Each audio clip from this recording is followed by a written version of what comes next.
We're going to take the skin and we're going to cut down as far as we can get, separating the neck skin from the neck.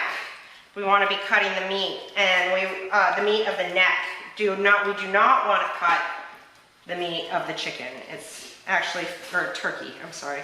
It's actually very easy to cut the meat, the breast meat, because you're just going around the neck and the breast meat's right here. So you cut all the way around, making sure that you get through the meat down to the bone, and then you push it back to snap it and break its neck, and then you twist it off. Sometimes, you know, if you've left too much meat right here, you'll need to assist with the knife to twist it off, but there you have the turkey neck. Do you want it like parallel to the breastbone?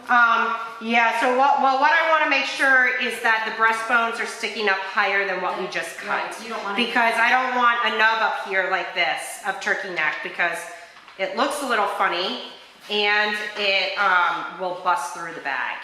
You know, it's a point that can make a hole in the bag. And the turkey, so we can, you know, check it like we would check, you know, a whole chicken. Looks beautiful. You would usually tuck it. Yeah, you normally would put the neck in there, normally with the gizzard and the heart. So we're going to talk about peeling gizzards. Yesterday we killed a turkey. And what Erin and I did yesterday is look for zero tolerance fecal matter on the outside of this gizzard. Because this gizzard cannot, same with liver, same with hearts, same with feet, same as whole birds, cannot go in the chiller with any fecal material on it. We're going to go by the guidelines about how you observe fecal material and what it looks like. Zero tolerance fecal matter is a CCP, so that is something that we have to check, and we have to watch somebody check it at least once a day to make sure that they're doing it correctly. Today, because these things peel far easier when they're cold versus when they're wet, we have another CCP because we only looked at the outside of this gizzard yesterday. In order to sell it, we need to look at the outside and the inside. I've taken it out of cold storage. We will do a temperature. I'm not going to divert into the temperature because I did also check that yesterday because that has to be done within 2 hours, but I'll show you guys afterwards. I did though when I took the temperature, I took it right here. So we're going to cut it. We're going to cut through the muscle down to where this membrane is. And so we see the membrane.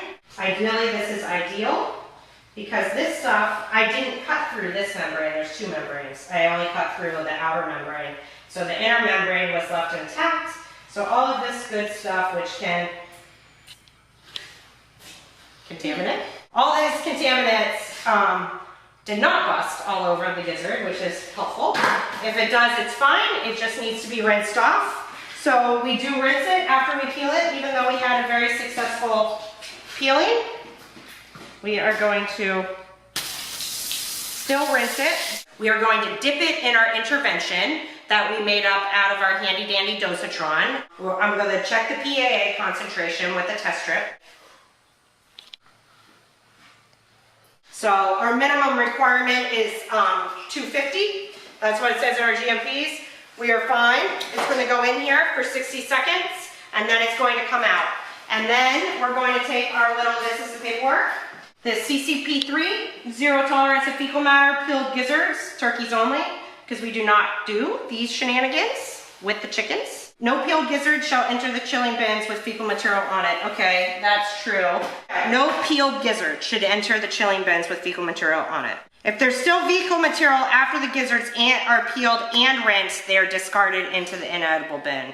As long as there's no fecal material on those gizzards after they are peeled and rinsed, they go in the dip intervention, and then you have to fill out, indicate the number of peeled gizzards that enter the chiller. With fecal material visibly present, it is 0.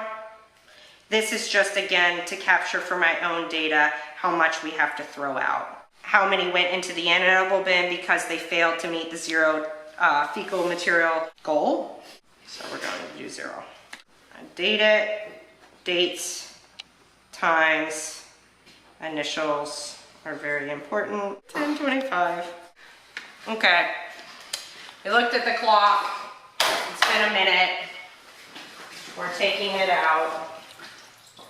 Oh, my pretty little gizzard. You know what?